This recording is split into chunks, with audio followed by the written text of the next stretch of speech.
కాశ్మీర్ పహల్గాం ఉగ్ర దాడిలో మృతుల సంఖ్య 28కి చేరింది. ఈ ఉగ్రవాదుల జరిపిన దాడిలో కొత్త జంటల జీవితాలు కూడా ఛిద్రమైపోయాయి. కొత్త జంటల జీవితాలను టెర్రరిస్టులు ఛిద్రం చేశారు. తమ భర్తలను చంపొద్దు అని వేడుకున్నప్పటికీ కూడా టెర్రరిస్టులు ఎక్కడ కరుణించలేదు. అవసరమైతే తమను కూడా చంపేయండి, తమ భర్తలను మాత్రమే కాదు తమను కూడా చంపేయండి, తమ ప్రాణాలు కూడా తీసేయండి అని ఉగ్రవాదుల కాళ్ళ వేళ్ళ పడ్డారు. అక్కడ ఉగ్రవాదులను బతిమాలారు కూడా. అయితే ఉగ్రవాదులు మాత్రం మిమ్మల్ని చంపితే మోదీకి ఎవరు చెప్తారు ఈ చావు విషయం, మీరు వెళ్ళి మోదీకి చెప్పండి అంటూ ఉగ్రవాదులు వాళ్ళను బెదిరించారు. ఈ జంటల్లో ఎవరెవరు కొత్త జంటలు అక్కడికి వెళ్ళి ఉగ్రవాదుల తూటాలకు బలైపోయారు ఇప్పుడు నేను మీకు చెప్పబోతున్నాను. హనీమూన్ కోసం వెళ్ళి ముష్కర్ల చేతిలో ప్రాణాలు కోల్పోయారు. టెర్రరిస్టుల దాడిలో హర్యానాకు చెందిన లెఫ్టినెంట్ వినయ్ నర్వాల్ మృతి చెందారు. వినయ్ నర్వాల్కు ఈ నెల 16వ తారీఖున వివాహం జరిగింది. ఇప్పుడు మీరు ఆర్టీవీ స్క్రీన్ పైన చూస్తున్నారు. వినయ్ నర్వాల్ భార్య ఆయన దేహాన్ని ఉంచిన చోట కన్నీరు మున్నీరులా వెలిపిస్తోంది. మీరు కావాలనుకుంటే మా ప్రాణాలు కూడా తీసుకోండి అని వాళ్లను అడిగారు. మిమ్మల్ని చంపితే కేంద్రానికి ఎవరు చెబుతారు ఈ విషయాన్ని అంటూ ఉగ్రవాదులు కేవలం పురుషులను మాత్రమే టార్గెట్ చేశారు. అది కూడా ఒక వర్గం వారిని మాత్రమే టార్గెట్ చేశారు. వినయ్ నర్వాల్కు ఈ నెల 16వ తారీఖున వివాహం జరిగింది. యూరోప్కి వెళ్ళటానికి వాళ్ళు ప్లాన్ చేసుకున్నారు. కానీ యూరోప్ వీసాలు రాకపోవడంతో కాశ్మీర్కి వెళ్ళాలి అని అనుకున్నారు హనీమూన్ ట్రిప్లో భాగంగా. అయితే వాళ్ళు అక్కడికి వెళ్ళి ఆనందంగా గడుపుతున్న సమయంలో ఉగ్రవాదులు అక్కడికి వచ్చి టార్గెట్ చేసి మరీ కాల్చి చంపేశారు. పేరు తెలుసుకుని మరి వినయ్ భార్య కళ్ళ ముందే భర్తను చంపేశారు టెర్రరిస్టులు. అలాగే యూపీకి చెందిన మరో జంటను కూడా ఇలాగే ఛేదన చేశారు. యూపీకి చెందిన శుభం ద్వివేదిని చంపేశారు టెర్రరిస్టులు. ఈ ఏడాది ఫిబ్రవరి 12వ తారీఖున వారి వివాహం జరిగింది. శుభం ద్వివేదికి వివాహం జరిగింది. విహారయాత్ర కోసం వచ్చారు శుభం దంపతులు. శుభంను తలపై కాల్చి చంపేశారు టెర్రరిస్టులు. మమ్మల్ని కూడా చంపేయండి అని టెర్రరిస్టులను అడిగారు వాళ్ళ భార్యలు. కానీ మిమ్మల్ని చంపితే మోదీకి ఎవరు చెబుతారు, మీ భర్తలను చంపేశాము అని వెళ్ళి మోదీకి చెప్పండి అని టెర్రరిస్టులు వాళ్లను గన్స్ పెట్టి బెదిరించి పంపించేశారు. కేవలం పురుషులను మాత్రమే టార్గెట్ చేసి అక్కడ ఈ మారణకాండను కొనసాగించారు టెర్రరిస్టులు. 28 మంది ఈ ఘటనలో ప్రాణాలు కోల్పోయారు. ఆ ఉగ్రవాదుల మారణకాండ జరుగుతున్న సమయంలో అక్కడ ప్రత్యక్ష సాక్షులు ఎంత భయాందోళనకు గురయ్యారో మీరు ఆర్టీవీ స్క్రీన్ పైన చూడొచ్చు. 2 కొత్త జంటల ఉగ్ర దాడిలో వాళ్ళ జీవితాలు ఛిద్రమైపోయాయి. భార్యల కళ్ళ ముందే భర్తలను నిర్దాక్షిణ్యంగా కాల్చి చంపేశారు. ఆ భర్తలు తమ కళ్ళ ముందే తూటాలు దిగి ఆ నెత్తురు కారుతూ వాళ్ళు విలవిలలాడుతూ వారి కళ్ళ ముందే వాళ్ళ చివరి శ్వాస ఆగిపోతూ ఉంటే ఆ భార్యలు తట్టుకోలేకపోయారు. వెక్కి వెక్కి ఏడుస్తుంటే ఉగ్రవాదులు వాళ్ళు వికటాట్టహాసం చేసుకుంటూ కాల్చుకుంటూ అక్కడి నుంచి వెళ్ళిన దృశ్యాలు యావత్ జాతిని కలిచివేస్తున్నాయి. మీరు 2 బాక్సుల్లో చూస్తున్నారు. 2వ బాక్స్లో చూస్తున్నది వీళ్ళిద్దరికీ కూడా ఒకరికి ఫిబ్రవరిలో పెళ్ళైతే ఇంకొకరికి రీసెంట్గా ఇదే నెలలో పెళ్ళయింది. వాళ్ళ భర్తలను కళ్ళ ముందే చంపుతూ ఉంటే తట్టుకోలేకపోయారు. వారి భర్తలు కళ్ళ ముందే విగత జీవులుగా చివరి శ్వాస ఆగిపోతూ ఉంటే ఉగ్రవాదుల తూటాలు వాళ్ళ భర్తల శరీరంలో దిగి రక్తం బయటకు వస్తూ వారి చివరి శ్వాస ఆగిపోతూ ఉంటే కనురెప్పలు మూసుకుపోతూ ఉంటే ఆ భార్యలు గుండెలు పగిలేలా రోధించారు. అక్కడికి వచ్చిన ఉగ్రవాదులు వాళ్ళ పేర్లు తెలుసుకుని మరీ చంపేశారు. వినయ్ నర్వాల్కి ఈ నెల 16వ తారీఖున రీసెంట్గానే వివాహం జరిగింది. మరొకరు శుభంకు మాత్రం ఫిబ్రవరిలో పెళ్ళైంది. వీళ్ళిద్దరూ కూడా కొత్త జంటలు జీవితం మీద ఎన్నో ఆశలు పెట్టుకుని హనీమూన్కి కాశ్మీర్ వెళ్ళారు. మొదటి బాక్స్లో చూడండి, వినయ్ నర్వాల్ భార్య ఆ భర్త దేహం పక్కనే కూర్చుని రోధిస్తున్న దృశ్యాలు. యావత్ జాతి ఆ ఫోటోను చూసి రగిలిపోయింది. భార్య నూతన దంపతులు జీవితం మీద ఎంతో ఆశతో వాళ్ళు ఎన్నో ప్లాన్స్ వేసుకుంటూ ఉన్నారు. సరదాగా గడపడానికి కాశ్మీర్ వచ్చారు. అక్కడికి వచ్చిన ముష్కరులు ఆ భర్తను కళ్ళ ముందు చంపేస్తే భర్త దేహం పక్కన కూర్చుని షాకులో ఉండి రోధిస్తున్న దృశ్యాలు. ఆ ఫోటోగ్రాఫర్ని యావత్ దేశం చూసింది, ప్రపంచం చూసింది. భార్య కళ్ళ ముందే భర్తను అలా చంపేసిన ఆ ఒక్క దృశ్యం చూసి ఈరోజు ప్రతి గుండె కూడా రగిలిపోతూ ఉంది ఉగ్రవాదుల్లో. చూడండి, ఇక్కడ 2వ బాక్స్లో ఆమె ఆ భర్త పక్కన నిస్సహాయరాల్లాగా కూర్చుని ఉండిపోయింది. భర్త చివరి శ్వాస ఆగిపోతూ ఉంటే ఏం చేయాలో తెలియక, భర్తను కాపాడుకోవటానికి ఎటువంటి ప్రయత్నం చేయాలో తెలియక నిస్సహాయరాల్లాగా ఉగ్రవాదులను అడగటం తప్ప, చంపొద్దు అనే వాళ్ళు అడగటం తప్ప, కావాలి అంటే నా ప్రాణాలు కూడా తీసుకోండి అని అడగటం తప్ప ఆ క్షణంలో ఆమె చేయగలిగింది ఏమీ లేదు. రోదిస్తూనే అక్కడ ఉండిపోయింది. ఇప్పుడు భర్త పార్థివ దేహాన్ని ఉంచిన చోట ఆమె ఎలా రోదిస్తుందో చూడండి. ఆమె కంట వెంట కారుతున్న కన్నీరు ఈరోజు భారత ప్రతి పౌరుణ్ణి కూడా కదిలించి వేస్తున్నాయి. ఆ దృశ్యం ఇప్పుడు మీరు మొదటి బాక్స్లో చూస్తున్న ఆ దృశ్యాన్నే మీడియాలోను పత్రికల్లోనూ చూసి యావత్ జాతి రగిలిపోతూ ఉంది. చూడండి ఒకసారి చివరి క్షణాలు. వాళ్ళు కాశ్మీర్ వెళ్ళి ఎంత ఆనందంగా వాళ్ళు ఫోటోషూట్ చేసుకున్నారో, వీడియోస్కి పోజులు ఇచ్చారో. కాశ్మీర్ పర్యటన అంతా చాలా ఆనందంగా సాగుతుందని అనుకున్నారు. ఈ నెల 16వ తారీఖున వారి వివాహం జరిగింది. భార్యను ఆయన ఎత్తుకొని ఆ ఫొటోస్కు వీడియోస్కు పోజులు ఇచ్చారు. అవే వారి చివరి క్షణాలు కాబోతున్నాయి. అదే వారి జీవితంలో చివరి పర్యటన కాబోతుందని కనీసం వాళ్ళు అనుకోరు కదా, తెలియదు. అక్కడికి వచ్చిన తర్వాత ఉగ్రవాదులు వాళ్ళతో మాట్లాడుతున్న క్షణంలో కూడా తొలుత వాళ్ళు ఉగ్రవాదులను అనుకోలేదు కూడా. చూడండి ఎంత ఆనందంగా ఉన్నారు. రెండో బాక్స్లో చూడండి, ఆమె ఆ భర్త పార్థివ దేహం ముందు గుండెలు పగిలేలా రోదిస్తూ ఉంది. ఆమె వెంట వస్తున్న కన్నీరు చూసి యావత్ జాతి కూడా ఇప్పుడు రగిలిపోతుంది. భారత ధైర్యాన్ని, పౌరుల ధైర్యాన్ని నువ్వు తీయలేవు. భారత పౌరులను కొంతమందిని మీరు మీ తోటాలకు బలి చేయొచ్చు, కానీ భారత పౌరుల ధైర్యాన్ని మాత్రం మీరు చంపలేరు అని ఈరోజు యావత్ జాతి కూడా చెప్తోంది. ఆ ఉగ్రవాదులను మట్టుబెట్టాలి, ఉగ్రవాదులను ప్రోత్సహించిన వాళ్లను ప్రపంచ దేశాల ముందు దోషులుగా నిలబెట్టాలి అని యావత్ జాతి కోరుకుంటుంది. ఆ ఉగ్రవాదుల దాడి వెనుక పాకిస్తాన్ ప్రేరేపిత సంస్థలు ఉన్నాయి, పాకిస్తానే ఉంది. ఇప్పుడు పాకిస్తాన్పై కేంద్రం ఆంక్షలు కూడా విధించింది. చూడండి ఒకసారి ఆర్టీవీ స్క్రీన్ పైన వాళ్ళు కాశ్మీర్ ఈ నెల 16వ తారీఖున వివాహం జరిగింది. కొత్త జంట భార్యను ఎత్తుకుని మరి అతను వీడియోస్ తీసుకుంటూ ఉన్నారు, ఫొటోస్ తీసుకుంటూ ఉన్నారు. ఆనందంగా గడుపుతున్న ఆ జంట జీవితంలో మంగళవారం చివరి రోజు, మంగళవారం సాయంత్రం ఆ ఉగ్రవాదులు దించిన తోటాలకు, ఉగ్రవాదులు సాగించిన మారణకాండకు బలైపోయారు. 2 కొత్త జంటల జీవితాలు ఈరోజు ఛిద్రమైపోయాయి. ఒకసారి ఆ వీడియో ఆడియో విందాం. नहीं आप टेंशन मत लो। अब बेटा आप यहाँ पे रहो, हम साथ में। आपने आप बोले ना मुझे क्या बोलते भेलपुरी खाने से मेरा पति साइड में था, एक इंसान है उसने उसको गोली मार दी। यहाँ पे उसने बोला कि शायद मुस्लिम नहीं है, उसने उसको गोली मार दी। नहीं आप टेंशन मत लो। अब बेटा आप यहाँ पे रहो, हम साथ में। आपने आप बोले ना मुझे क्या बोलते भेलपुरी खाने से मेरा पति साइड में था, एक इंसान है उसने उसको गोली मार दी। यहाँ पे उसने बोला कि शायद मुस्लिम नहीं है, उसने उसको गोली मार दी। नहीं आप टेंशन मत लो। अब बेटा आप यहाँ पे रहो, हम साथ में। చూసారా ఆ రోజు జరిగిన దాడి గురించి, అక్కడ భయభ్రాంతులకు గురవుతా కాల్పుల గురించి చెప్తున్నారు. వినయ్ నర్వాల్కు ఈ నెల 16వ తారీఖున వివాహం జరిగింది. శుభంకు ఫిబ్రవరి నెలలో వివాహం జరిగింది. 2 కొత్త జంటలు అక్కడికి వచ్చారు. ఇంకా చాలామంది కొత్త జంటలు వచ్చారు. కానీ ఉగ్రవాదుల దాడిలో బలైపోయిన ఆ కొత్త జంటల వివరాలు ఇవి. భార్యల కళ్ళ ముందే పేరు తెలుసుకొని, వివరాలు తెలుసుకొని మరి గన్ను పెట్టి కాల్చి చంపేస్తుంటే నిస్సహాయరాలుగా ఉండిపోవటం తప్ప ఏమీ చేయలేని స్థితిలో వాళ్ళు ఉండిపోయారు. ఆ భార్యలు అడిగారు, మమ్మల్ని కూడా చంపేయండి అని అడిగితే వెళ్ళి మోదీకి చెప్పండి అని వాళ్ళు చెప్పి అక్కడ నుంచి కాల్చుకుంటూ వెళ్ళిపోయారు.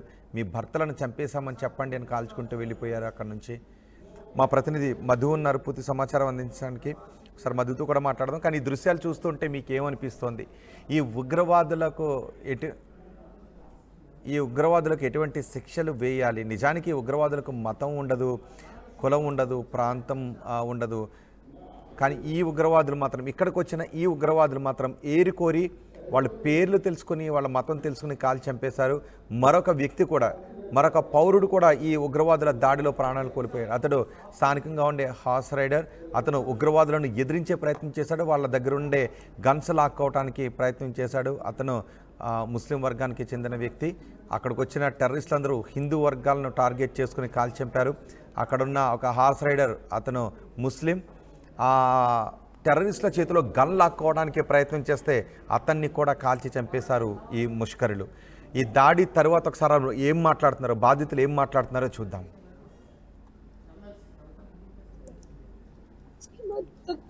मेरे हिसाब से 10 जगह से राउंड फायरिंग होगी, बस जाने के ऊपर होगी। बैठो बैठो बैठो बैठो बैठो बैठो बैठो आराम से बैठो। फायरिंग कर रहे हैं वो लोग, हाँ फायरिंग कर रहे हैं। चोट है मेरे बाजू में, बगल में था। क्या ब्लड कहीं लगा चोट के बेटा? अच्छा ठीक ठीक बैठो, मैं पट्टी करता हूँ आपको। अरे नहीं नहीं नहीं नहीं, हम लोग, अरे हम लोग फौज हैं, हम लोग, बैठो बैठो, हम लोग फौज हैं, बैठो बैठो। मेरे बच्चे को अरे हम लोग फौजी हैं, कुछ नहीं करेंगे, आपकी सेफ्टी के लिए आए हैं, आओ, आपकी सेफ्टी के लिए आए हैं, बैठो बैठो बैठो बैठो, आपकी सेफ्टी के लिए आए हैं, हम इंडियन आर्मी हैं, बैठो। ये इंडियन आर्मी है। आप लोग कहाँ से आए हो, कहाँ से आए आप लोग? आए आपके बच्चे कुछ नहीं करेंगे, थोड़ा बताइए। हुआ पति को आए हैं, बैठो बैठो बैठो बैठो, आपकी सेफ्टी के लिए आए हैं, हम इंडियन आर्मी हैं, बैठो। ये इंडियन आर्मी है। आप लोग कहाँ से आए हो, कहाँ से आए आप लोग? आए आपके बच्चे कुछ नहीं करेंगे, थोड़ा बताइए। हुआ पति को मार दिया? नहीं नहीं बेटा शांत रहो, लो पानी पियो, पानी पियो। कहाँ से आए लोग? हैदराबाद से।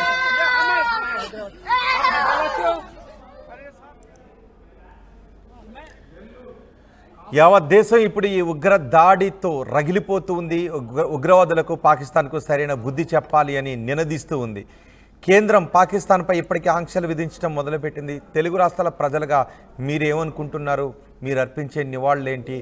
ఆ ఉగ్రవాదులకు వారి వెనుక ఉండి నడిపించిన వాళ్ళకి ఎటువంటి బుద్ధి చెప్పాలని మీరు అనుకుంటూ ఉన్నారు? మీరు కమెంట్ బాక్స్లో తెలియచేయండి. నేను కొన్ని కమెంట్స్ని, మీరు అర్పించే నివాళులను, మీ బాధను కూడా నేను చదివి వినిపిస్తాను. ఈలోపు మా ప్రతినిధి మధుతో ఒకసారి మాట్లాడతాను. మధు, మమ్మల్ని కూడా చంపేయండి, మా భర్తలను కాదు అని వాళ్ళు అన్నప్పుడు వెళ్ళి కేంద్రానికి చెప్పండి, మోదీకి చెప్పండి, మీ భర్తలను చంపేశాము అని ఉగ్రవాదులు బెదిరించి వెళ్ళిపోయారు అని చెబుతున్నారు. ఇప్పటికే కేంద్రం పాకిస్తాన్పై చర్యలు తీసుకుంటుంది, పాకిస్తాన్పై ఆంక్షలు విధిస్తున్నామని చెప్తున్నారు. కానీ ఈ మాటలను వింటూ ఉంటే, వాళ్ళు చెబుతా, ఆ బాధితులు చెబుతున్న మాటలను వింటూ ఉంటే ఏమనిపిస్తుంది? ఎటువంటి రియాక్షన్స్ వస్తున్నాయి?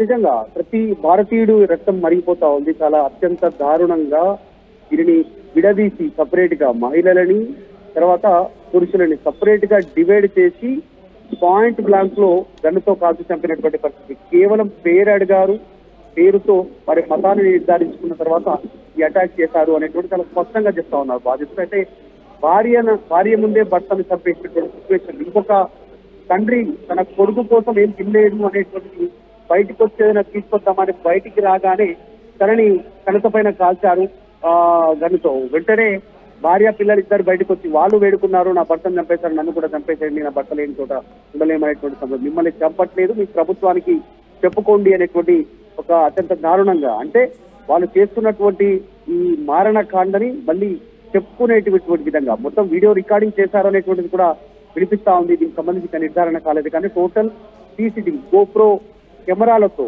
వీళ్ళు చేస్తున్నటువంటి మారణ కాండని పూర్తి స్థాయిలో రికార్డు చేసి వారికి సంబంధించినటువంటి టెర్రరిస్టుల హైట్స్ కి పంపడానికి రికార్డు చేసినట్టుగా తెలుస్తా ఉంది. ఒక సందర్భంలో వాళ్ళ తండ్రిని చంపిన నేపథ్యంలో కొడుకు బయటకు వచ్చి, ఒరే కుక్క, మా తండ్రిని చంపావు కదా, మమ్మల్ని కూడా చంపే అనేటువంటిది ఆ ఉగ్రవాదిని ఉద్దేశించి, ఒక చిన్న బాలుడు ఉగ్రవాదిని కుక్క అని అన్నప్పటికీ కూడా మీ మోడీకి చెప్పుకోండి, వెళ్ళి మేము ఇలా చేశామనేటువంటిది, మిమ్మల్ని ప్రాణాలతో వదిలేస్తున్నాం అనేటువంటిది అత్యంత కర్కశంగా మాట్లాడినటువంటి సిచ్యువేషన్. ఇది చాలా దారుణమైనటువంటి సిచ్యువేషన్. పాకిస్తానీ సంబంధించినటువంటి శత్రు దేశమైనటువంటి వాళ్ళ ఇన్వాల్వ్మెంట్ ఉందనేటువంటి గుర్తించారు. మొత్తం 4 నుంచి 5 పాకిస్తానీలు అక్కడి నుంచి ట్రైన్ అయి ఆ క్యాంపుల్లో, ఎక్కడైతే Pakistani border, India Pakistan border కి సంబంధించిన వాళ్ళు ఈ టెర్రరిస్ట్ క్యాంప్స్ నిర్వహిస్తా ఉన్నారు. టెర్రరిస్ట్ క్యాంప్ లో వాళ్ళ నుంచి ట్రైన్ పొందిన వాళ్ళే లోపలికి వచ్చినట్టుగా గుర్తించారు ఇప్పటివరకు. సాధారణంగా వీళ్ళే కాదు, ఇంకొక మొత్తం జమ్మూ అండ్ కాశ్మీర్, ఈ అనంతనాగ్ జిల్లాలతో పాటు ఇంకా ఈ అడవి, ఆ తర్వాత కొండ ప్రాంతాల్లో మొత్తం ఇంకొక 80 మంది టెర్రరిస్టులు దాగి ఉన్నట్టుగా కూడా ఇప్పటికే నిఘా వర్గాలు గుర్తించాయి. సో వారందరినీ ఏరువేత కార్యక్రమం ఉండే పరిస్థితి ఉంది. కానీ అక్కడ జరిగిన మరణ కాండ చాలా దారుణమైనటువంటి సిచ్యువేషన్. భర్తను భార్య ముందే చంపినటువంటి పరిస్థితి. ఒక నవ జంట, ఈ రీసెంట్ గా పెళ్ళైనటువంటిది ఆ జంటను విడదీసినటువంటి పరిస్థితి. భార్యను వదిలేశారు, భర్తను మాత్రం ఆమె ముందే కాల్చి చంపినటువంటి పరిస్థితి. వాళ్ళు వేడుకున్నారు, నా భర్తతో పాటు నన్ను కూడా చంపారు కదా అనేటువంటిది దానికి వాళ్ళ సమాధానం ఆ రకంగా ఉంది. సో హై లెవెల్ మీటింగ్ లో కూడా నిన్న కేబినెట్ కి సంబంధించినటువంటి హై లెవెల్ మీటింగ్ లో కీలక నిర్ణయం తీసుకున్నారు. ప్రతి దాడులు ఖచ్చితంగా ఉంటాయనేటువంటిది రాజ్నాథ్ సింగ్ ఆయన స్టేట్మెంట్ చేశారు. రక్షణ శాఖ మంత్రి ఎప్పటికప్పుడు సమీక్ష చేస్తా ఉన్నారు ప్రధాని మోదీ, అమిత్ షా. సో ఈ విషయం పైన చాలా సీరియస్ గా ఉంది భారత్. ఇప్పటికే పాకిస్తాన్ పైన ఆంక్షలు విధిస్తా ఉంది నీటికి సంబంధించినటువంటి విషయంలో కానీ, తర్వాత పాకిస్తాన్ ఇక్కడ ఉన్నటువంటి పాకిస్తాన్ కమిషన్ ఏదైతే ఉందో వాళ్లకు వెంటనే వెళ్లిపోవాలి 48 గంటల్లో అనేటువంటిది వారికి ఆదేశాలు ఇచ్చారు. ప్రత్యేక వీసాల ద్వారా ఎవరికైతే అనుమతి ఇచ్చారో గతంలో వారందరికీ కూడా 48 అవర్స్ లోపల వెళ్లిపోవాలనేటువంటిది ఆదేశాలు ఇచ్చారు. పాకిస్తాన్ హై కమిషన్ కూడా ఇక్కడ నుంచి వెళ్లిపోవాలి, వారం రోజుల్లో పూర్తి స్థాయిలో ఖాళీ చేసి వెళ్లిపోవాలనేటువంటి చాలా కఠిన నిర్ణయాలు తీసుకోబోతా ఉంది భారత్. ఈ జరిగినటువంటి దాడిని అత్యంత ఏమైనటువంటి దాడిగా భావిస్తా ఉంది. సో ఫ్యూచర్ లో దీనికి తగిన మూల్యం ఖచ్చితంగా పాకిస్తాన్ చెల్లించుకునేటువంటి పరిస్థితులు ఉంటాయి. ఇప్పటికే రాజ్నాథ్ సింగ్ చాలా స్పష్టంగా చెప్తా ఉన్నారు ఈ మారణకాండకు సంబంధించిన విషయంలో. పాకిస్తాన్ కి బుద్ధి రావట్లేదు, ఇప్పుడు ప్రపంచంలో అడుక్కునే స్థాయిలో ఉంది, అడుక్కు తినే పరిస్థితిలో ఉంది పాకిస్తాన్. అయినా ఇలాంటి దుశ్చర్యలకు పాల్పడతా ఉంది, దీనికి తగిన మూల్యం ఖచ్చితంగా చెల్లించుకోవాల్సి ఉంటుంది అనేటువంటిది కూడా హెచ్చరికలు జారీ చేశారు. అక్కడ ఈ చనిపోయినటువంటి 28 మంది కుటుంబ సభ్యులను వాళ్ళని ఓదార్చారు, వారి మృతదేహాలను ఇంటికి పంపే ఏర్పాట్లన్నీ కూడా చేశారు భారత్ సంబంధించినటువంటి అక్కడ ఉన్నటువంటి అధికారులు. ఎప్పటికప్పుడు అక్కడ సమీక్ష చేస్తా ఉన్నారు, జల్లెడ పడతా ఉన్నారు. వీళ్ళు పూర్తి స్థాయిలో పారిపోయే అవకాశం లేదు, ఇప్పటికీ చేరుకునేటువంటి అవకాశం లేదు. ట్రాన్స్పోర్టేషన్ కూడా ఉండదు, అక్కడ గుర్రాల పైనే వెళ్లాల్సి ఉంటుంది. వీళ్ళు ఉన్నటువంటి హిల్ ఏరియా, ట్రెక్కింగ్ ఏరియా కాబట్టి వాళ్ళు ఎక్కడికి వెళ్లారు అనేటువంటిది గుర్తించే పనిలో ఉన్నారు. స్థానికులు సహకరించినట్టుగా కూడా ఇప్పటికే సమాచారం తీసుకున్నారు. ఈ విషయం పైన చాలా సీరియస్ గా ఉంది భారత్. ఖచ్చితంగా పాకిస్తాన్ పైన దీనికి పాకిస్తాన్ పైన ప్రతిదాడి చేయడానికి భారత్ సిద్ధంగా ఉన్నట్టు చేస్తాం. కానీ కుటుంబ సభ్యుల ఆర్తనాదాలు చూసి భయాందోళన ఆ సిచ్యువేషన్ చూసి ప్రస్తుతం భారత్ పూర్తిగా దీనిపైన మాట్లాడుకుంటున్నటువంటి సిచ్యువేషన్.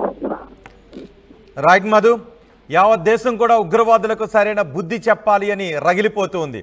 సో మీరు అర్పించే నివాళులేంటి, మీరు అర్పించే నివాళులు కమెంట్ బాక్స్లో తెలియచేస్తే ప్రాణాలు కోల్పోయిన ఆ 28 మందికి మీరు అర్పించే నివాళులేంటి, ఏం కోరుకుంటున్నారు? రాజకీయపరమైనటువంటి కమెంట్స్ కాకుండా మిగిలిన చేసే కమెంట్స్, మీరు అర్పించే నివాళుల్ని నేను చదివి వినిపిస్తాను. అంకం లక్ష్మణ్, మన భారతదేశం మీద జాలి లేకుండా ఎలా కాల్పులు జరిపారు, పాకిస్తాన్ మీద కూడా అటాక్ చేస్తే జీవితంలో మరెప్పుడు ఇండియా జోలికి రాకుండా ఉండాలి, అలా చేస్తారని నరేంద్ర మోదీ గారిని మనస్ఫూర్తిగా కోరుకుంటున్నాను అంటూ కామెంట్ చేశారు. మీరు నివాళులు అర్పిస్తే నేను వాటిని చదివి వినిపిస్తాను, రాజకీయపరమైనటువంటి పార్టీల పరమైనటువంటి కామెంట్స్ కాకుండా. సాయి తేజ కామెంట్ చేశారు, లోకల్ పోలీసులు ఎందుకు లేరు నియర్ బై టూరిస్ట్ ప్లేస్ అంటూ వాళ్ళు కామెంట్ చేశారు. రెడ్డి రాణి రిప్ అంటూ కామెంట్, రెస్ట్ ఇన్ పీస్ అంటూ కామెంట్ చేశారు. సాయి తేజ మరో కామెంట్ చేశారు. నిందాపూర్వకంగా కాకుండా టెర్రరిస్టుల విషయంలో మీరు కోరుకుంటున్నది ఏంటి అనే కామెంట్స్ చేస్తారు. వాళ్ళ కుటుంబాలకి ఈ సమయంలో ఎటువంటి ధైర్యాన్ని నింపాలి, టెర్రరిస్టులకు ఎటువంటి బుద్ధి చెప్పాల్సిన అవసరం ఉంది అని మీరు అనుకుంటున్నారు. పాకిస్తాన్కి ఈ విషయంలో ఎలాంటి బుద్ధి చెప్పాలని మీరు అనుకుంటూ ఉన్నారో మీ అభిప్రాయాన్ని కమెంట్ బాక్స్లో తెలియచేస్తే. మీరు అనుకుంటూ ఉన్నారా ఇలాంటి ఘటనల ద్వారా దేశ పౌరుల ధైర్యాన్ని టెర్రరిస్టులు సడలించగలరు అని మీరు అనుకుంటున్నారా? పిరికి బందల్లా మారిన టెర్రరిస్టులు దేశ ప్రజల ధైర్యం మీద దెబ్బ కొట్టగలరు అని మీరు అనుకుంటున్నారా? మీ అభిప్రాయాన్ని కమెంట్ బాక్స్లో తెలియచేయండి. మీ అభిప్రాయాన్ని నేను చదివి వినిపిస్తాను. మీరు అర్పించే నివాళులేంటి? ఈ మరణించిన కుటుంబాలకు సరైన న్యాయం ఎప్పుడు జరుగుతుందని మీరు అనుకుంటున్నారు? టెర్రరిజాన్ని అంతమొందించాలి అంటే, టెర్రరిస్టులను అంతమొందించాలి అంటే ఏం చేయాలని అనుకుంటున్నారు? మీ అభిప్రాయాన్ని కమెంట్ బాక్స్లో తెలియచేయండి. చూడండి ఒకసారి ఆ కొత్త జంటలు ఆ రోజు కాశ్మీర్కి వెళ్ళారు. కాశ్మీర్లో ఆనందంగా గడుపుతున్న క్షణాలవి. ఒకరికి మొన్న ఫిబ్రవరిలో పెళ్ళయింది, మీరు మొదటి బాక్స్లో చూస్తున్నారుగా, వాళ్ళకి మొన్న ఫిబ్రవరిలో పెళ్ళయింది. రెండో బాక్స్లో చూస్తున్నారుగా, వినయ్ భార్య, ఆమె వినయ్ నేవీలో పనిచేస్తున్నారు, వినయ్ భార్య, వాళ్ళకి మొన్న 16వ తారీఖున పెళ్ళయింది. ఇద్దరికీ కూడా రీసెంట్గానే వివాహం జరిగింది, ఈ ఏడాది వివాహం జరిగింది. ఒకరికి మొన్న 16వ తారీఖు, ఇంకొకరికి మన ఫిబ్రవరి నెలలో మ్యారేజ్ అయింది. ఇప్పుడు వాళ్ళు చూడండి ఎలా దుఃఖిస్తూ ఉన్నారు. వాళ్ళు కాశ్మీర్ వెళ్ళి ఆనందంగా గడపాలనుకున్నారు, ఆ కాశ్మీర్లో ఉన్న ప్రకృతి అందాలను చూసి రావాలి అని అనుకున్నారు. భార్య భర్తలుగా వాళ్ళు హనీమూన్కి అక్కడికి వెళ్ళి ఆనందంగా గడుపుతున్న క్షణాల్లో ఉగ్రముఖలు వాళ్ళపై దాడి చేసి వాళ్ళ కళ్ళ ముందే, అసలు ఒక్కసారి ఊహించండి ఆ క్షణం ఎలా ఉంటుందో. తమ కళ్ళ ముందే వాళ్ళ కుటుంబ సభ్యులను, భార్యను, భర్తనో తండ్రినో కళ్ళ ముందే కాల్చి చంపుతూ ఉంటే, తోటాలు దిగుతూ ఉంటే ఆ తోటాల దాటికి వాళ్ళు విలవెల్లాడిపోయి వాళ్ళ శరీరంలో నుంచి రక్తం బయటకు వస్తూ చివరి శ్వాస ఆగిపోతూ అంతా వాళ్ళ కళ్ళ ముందే జరుగుతూ ఉంటే ఒక్కసారి ఎలా ఉంటుందో ఆలోచించండి. వాళ్ళ కళ్ళ ముందు ఆ రోజు మంగళవారం జరిగింది అదే. ఉగ్రమూకలు వాళ్ళ దగ్గరున్న ఆయుధాలతో వారి భర్తల గుండెల్లో దించిన తోటాలకు వారి భర్త మొదటి బాక్స్లో చూస్తున్నది మొన్న ఫిబ్రవరిలో పెళ్ళైన జంట, రెండవ బాక్స్లో నేవీ అధికారి వినయ్ భార్య. వాళ్ళ కళ్ళ ముందే భర్త చివరి శ్వాస ఆగిపోతుంది. బహుశా తన ప్రాణాలు కోల్పోయేటప్పుడు పక్కనే ఉన్న భార్యను చూసి ఆ భర్త ఏమనుకుని ఉండుంటాడో కదా పాపం. ఆ క్షణంలో కణ ఊపిరి ఆగిపోతున్న ఆ క్షణంలో బతకాలి అని అనుకుని ఉండుంటాడు కదా. ఆ భార్య ఆ క్షణంలో ఏ ప్రార్థన చేసిందో, మనసులో ఎన్ని చెరిగిపోతున్న ఆనవాళ్ళు ఆ కళ్ళ ముందు అలా కదులుండి ఉంటాయి కదా. కనురెప్పలు మూసుకుపోయి మృత్యు ఒడిలోకి అలా వెళ్ళిపోతున్న క్షణంలో ఎదురుగా భార్య అక్కడ అలా నిస్సహాయాల కూర్చునున్న క్షణంలో వాళ్ళు అప్పటి వరకు ఊహించుకున్న తమ ప్రపంచం అలా మసకబారిపోతూ ఉంటే, ఆ భర్త కనురెప్పలు మూసుకుపోతూ చివరి శ్వాస ఆగిపోతూ ఉంటే ఆ క్షణం చనిపోతున్న భర్త ఆవేదన ఎలా ఉండుంటుందో ఒక్కసారి ఎవరైనా ఊహించగలరా? అందుకే ఈరోజు ఆ దృశ్యాలను చూసి దేశం రగిలిపోతూ ఉంది. ఉగ్రమూకలకు ఇంతకింత సమాధానం చెప్పాలి అని అనుకుంటూ ఉంది. ఈ క్షణం వరకు ఆమెకి ఆ భర్త తాలూకున్నవన్నీ కూడా ఇక జ్ఞాపకాలే. ఆ జ్ఞాపకాలను తలుచుకుని ఆ భార్య భర్త పార్థివ దేహం ముందు వెక్కి ఏడుస్తూ ఉంది. ఆమె ఏడుస్తూ ఉంటే దేశం మొత్తం గుండె రగిలిపోతూ ఉంది. 28 మంది ఈ దుర్ఘటనలో, ఈ ముష్కర్లు జరిపిన దాడిలో ప్రాణాలు కోల్పోయారు. చూడండి ఒకసారి ఆ భర్త పార్థివ దేహం ముందుకొచ్చి ఆమె ఎలా రోధిస్తూ ఉందో, ఎలా మాట్లాడుతూ ఉందో. ఆ భర్త తాలూకు ఇక ప్రతీదీ కూడా జ్ఞాపకమే. వాళ్ళు కశ్మీర్కి వెళ్ళి ఆ అందాలను చూసి తిరిగి వచ్చి ఆ జ్ఞాపకాలతో వచ్చి మళ్ళీ ఆ భర్త జాబ్ చేసుకుంటూ ఉంటే ఆమె వైవాహిక జీవితాన్ని, వాళ్ళ జీవితాన్ని ఎంతో ఆనందంగా గడపాలని ఎన్నో ప్లాన్స్ వేసుకుంటూ ఉన్నారు. అవన్నీ కూడా మంగళవారం ఉగ్రవాదులు జరిపిన దాడితో ఒక్కసారిగా ఛిద్రమైపోయాయి.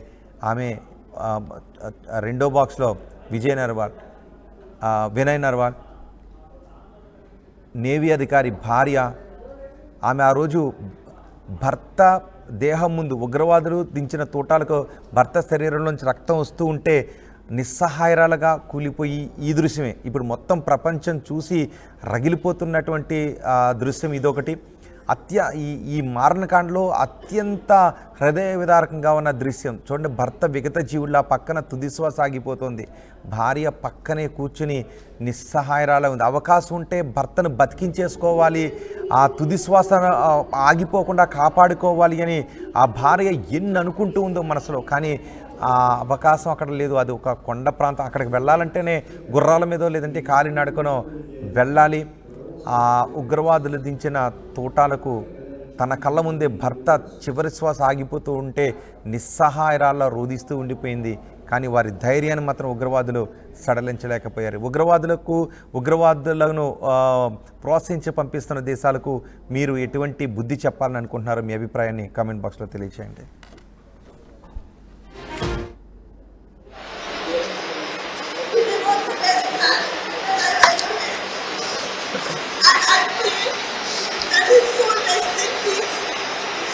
And he has the best life wherever he is, and he will make it proud